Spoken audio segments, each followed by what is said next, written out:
galera, tudo bem? Vamos resolver a questão 22 do ENAD de 2017 do curso de Engenharia Elétrica.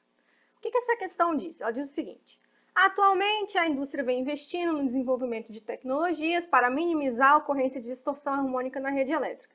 Problema que pode causar sobrecarga no sistema, aumentar a demanda de energia e até mesmo provocar pane na distribuição de energia elétrica. Um filtro passivo composto por resistores R, indutores L e capacitores C pode ser utilizado para eliminar componentes harmônicas indesejadas. A escolha dos parâmetros RLC determina a função de transferência, que é a resposta em frequência do filtro.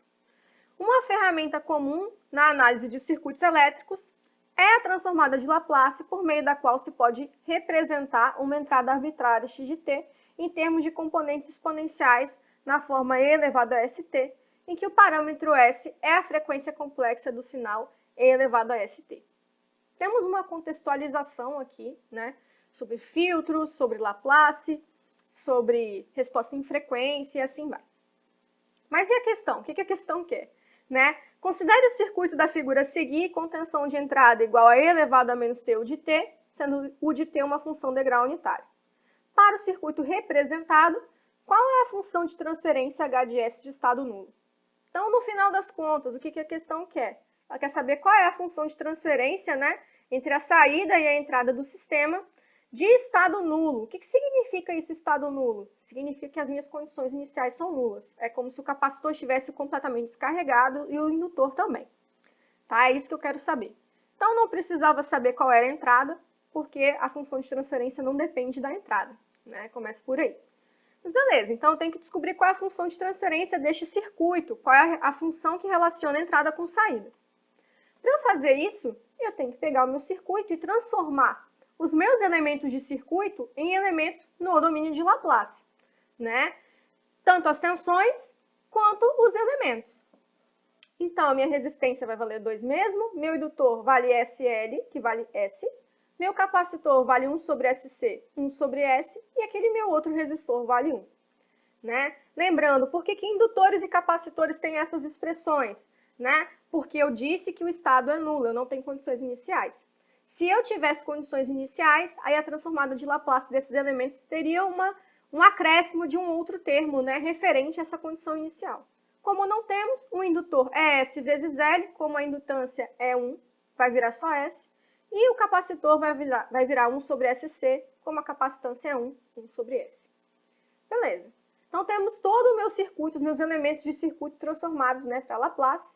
Minha entrada é x de S, minha saída eu vou chamar de y de S. E eu vou criar aqui um sinal intermediário, aqui, né, um nó intermediário W de S, para facilitar as minhas contas. Para eu fazer, né, essa função de transferência, eu preciso trabalhar com as equações do circuito. E aí, por isso que eu coloquei esse sinal intermediário aí, W de S, para eu poder fazer algumas operações aqui. Mais uma vez, né, eu já resolvi uma questão de circuito antes, essa questão também vou resolver um circuito. Existe somente uma forma de resolver um circuito? Não. Mas eu vou resolver dessa forma, que eu vou fazer aqui. Você pode ter uma outra forma de resolver, que talvez para você seja mais rápido, mais eficiente. Eu vou fazer do jeito que eu sempre faço, que é primeiro fazer o LKC no nó W. E aí a gente tem W menos X sobre 1, mais W sobre 1 sobre SC, que no caso é 1 sobre S, mais W sobre S mais 2, que é a impedância desse ramo, né, mais à direita, igual a 0. Esse é o LKC no nó W. Agora eu preciso arranjar alguma forma de relacionar Y com W, né, olhando aí para o meu circuito. Bom, a relação de Y com W está nesse ramo aqui, né, que é o ramo mais à direita. Então, para eu relacionar Y com W e obter a minha equação 2, eu faço um divisor de tensão ali, né? E descubro que o Y é igual a W vezes 2, que é a impedância, né, referente à tensão Y, dividido por S mais 2, que é a impedância total deste ramo. E essa é a minha equação 2. O que eu vou fazer agora? Eu preciso jogar uma equação na outra para poder descobrir a relação de Y com X. A primeira coisa que eu vou fazer é isolar o W, que é esse meu sinal intermediário, na equação 1.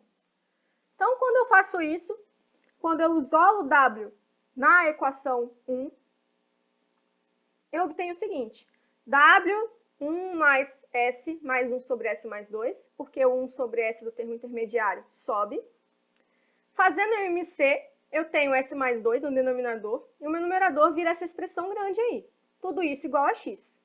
Então, o meu W vai ser igual a x vezes S mais 2 sobre S ao quadrado mais 3S mais 3.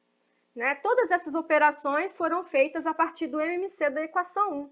Né? Isolar o W na equação 1 e fazer o MMC dessa expressão. Cheguei nessa relação que eu vou chamar de equação 3. O que eu vou fazer agora? Eu vou pegar essa equação 3 e substituir lá na equação 2 que eu tinha obtido anteriormente. Então, substituindo essa equação 3 na equação 2, quando eu faço essa substituição, eu obtenho a seguinte relação. Y vai ser igual a x vezes S mais 2 sobre S ao quadrado, mais 3S mais 3 vezes 2 sobre S mais 2. Simplificando S mais 2 e jogando o x de S para o outro lado, eu obtenho que y sobre x, que é a minha função de transferência de estado nulo, neste caso, é 2 sobre S ao quadrado mais 3S mais 3. O que nos leva, então, à resposta correta, que é a letra E. Belezinha, pessoal? Quaisquer dúvidas, deixem nos comentários. Não deixem de se inscrever no canal e de ativar as notificações. Até a próxima!